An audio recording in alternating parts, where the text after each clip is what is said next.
For the kids among you, this is a picture of Ernest Hemingway, a stud of a writer and the original model of the most interesting man in the world. But would you want a Hemingway to be a systems administrator? Well, I'm no Hemingway. I'm a tech writer for ForgeRock, and when I was asked to take over the office server lab, I felt like I was starting to enter the twilight zone. But it was an opportunity for me. As a tech writer, I have an audience of developers and quality engineers. I wanted to help them because I wanted their help too.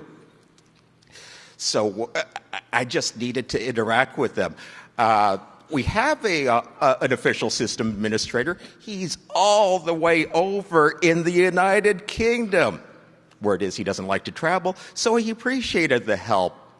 Why I offered to help, I'm not really sure, but I got the keys to the server room, and I thought, this is going to be better than Christmas. 2 servers, 32 cores, 256 gigs of RAM, plenty of hard drive space, routers, switches, and even a hardware load balancer. I was going to have a blast. I thought I was qualified. I wrote a couple of books on the subject. I even qualified as a Red Hat certified engineer. But you know what they say about people who are certifiable. Well, I started out in the process. I dug into the hardware RAID array, but wait a second. There's no documentation on this. What was I going to do with it? How was I going to handle all these installations and configurations and making these routers work?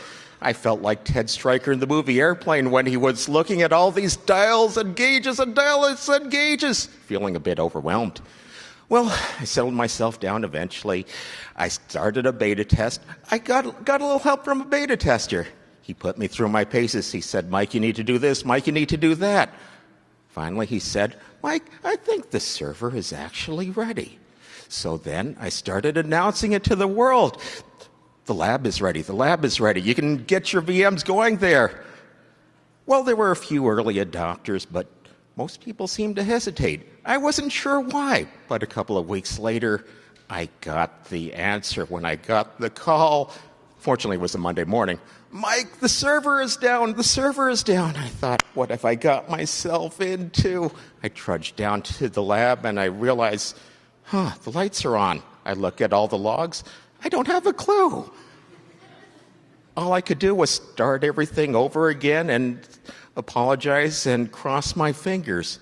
Well, I got an answer a couple of weeks later when somebody crashed into a light pole. It cut power to the office. I found a flashlight. I trudged down to the lab.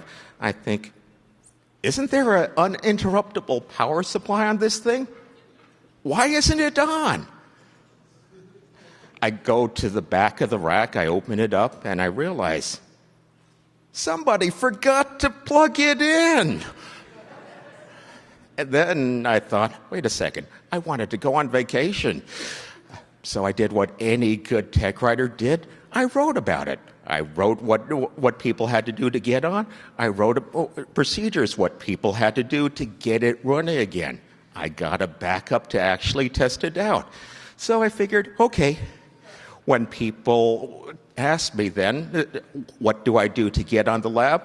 I could point them to the manual and say, read the friendly manual.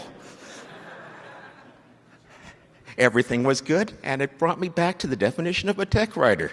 Hemingway with a tricorder? Well, almost. I like to write. I'd like to test. I like to check things out. I'd like to make things easier for other people to do our products. And with that in hand, me and everybody else in the office, the developers and the quality engineers could do, as we say at ForgeRock, rock on. Things felt better. It taught me a lesson, though. The life of a sysadmin, high risk, high reward.